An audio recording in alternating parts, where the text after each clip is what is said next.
He always thought his life would remain ordinary. He wasn't invisible, but he wasn't someone others noticed either. Days blurred together as he kept his head down, his routine unchanging, until the day everything shifted. It was a chance encounter, yet it felt like fate had intervened. She was radiant, the kind of person who drew attention effortlessly. Her confidence was magnetic, her demeanor sharp yet inviting. Everything about her stood in stark contrast to his own awkward, inexperienced self. Yet somehow their paths intertwined. A quiet boy with no experience and a girl who seemed to have mastered life itself. It was a pairing no one could have predicted, least of all him. Their first outing was far from picture perfect. He arrived much earlier than needed, fidgeting nervously as he waited. She breezed in late, her casual entrance making him feel even more out of place in his overly formal attire. He stumbled over his words, awkwardly fumbling through small talk. She, on the other hand, handled every moment with the ease of someone who'd done this 100 times before. Yet she didn't mock his awkwardness. Instead, she encouraged him with a patient smile. Her smile was genuine, as though she saw something in him that no one else had bothered to notice. Why would someone so composed and worldly take an interest in someone like him? It wasn't long before she began introducing him to new experiences, little things he'd never dared to try on his own. She took him to bustling arcades, vibrant cafes, and crowded karaoke bars, pulling him into a world that felt unfamiliar and thrilling. He wasn't very good at arcade games, and she laughed when he failed miserably at shooting virtual targets, but her laughter wasn't mean.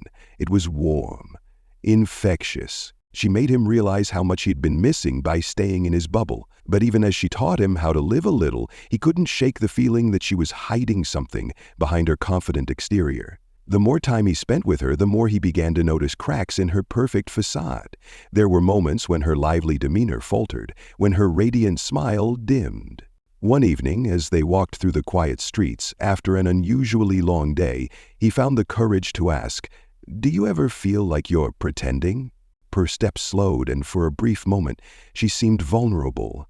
"Maybe more than I want to admit," she answered, her voice softer than he'd ever heard it before. What was she pretending to be, and why? Despite the mystery surrounding her, their connection deepened. She became more than just a guide in his journey. She became his anchor, his confidant.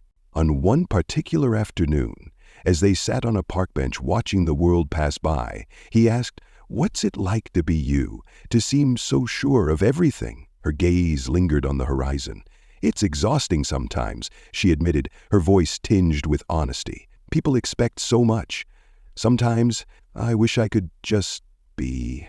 Her words lingered in his mind, and for the first time, he realized she wasn't as untouchable as she seemed. One evening, during a group outing she had invited him to, he noticed something unusual. Around her friends, she was animated and louder than usual, her energy almost overwhelming.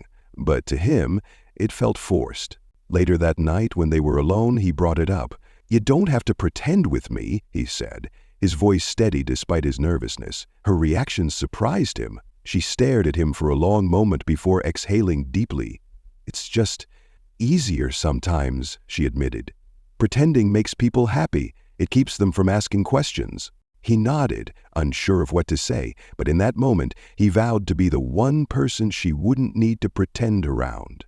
As their relationship grew, so did their understanding of each other. She began to open up about the pressure she felt to maintain her perfect image, and he, in turn, shared his insecurities about never being enough. "You're more than enough," she told him one evening, her voice filled with conviction. "You don't have to prove anything to anyone, not even me." Her words gave him a confidence he hadn't known he was capable of. Slowly, he began to realize that their relationship wasn't just about her guiding him. He was helping her too, showing her that she didn't have to carry the weight of perfection alone. One night, as they sat under the stars, he finally asked the question that had been haunting him for weeks. "Why me? Why did you choose to spend time with someone like me?" She hesitated, her gaze fixed on the night sky. "Because you're real," she said finally. "You don't put on a show. You're not trying to impress me. You just are." Her answer brought him a sense of peace he hadn't expected, but it also left him wondering, was he truly strong enough to help her face her struggles? Their journey was far from over. There were still questions unanswered, challenges to face, and fears to overcome. But for the first time, they weren't facing them alone. Under the soft glow of streetlights, he reached for her hand. She smiled. Not the polished, practiced smile she wore for others, but a genuine one. In that moment, he realized that their imperfections were what made their connection so real. They weren't trying to be something they weren't. They were simply learning, growing, and finding themselves together. What lay ahead was uncertain, but one thing was clear. They were ready to face it hand in hand.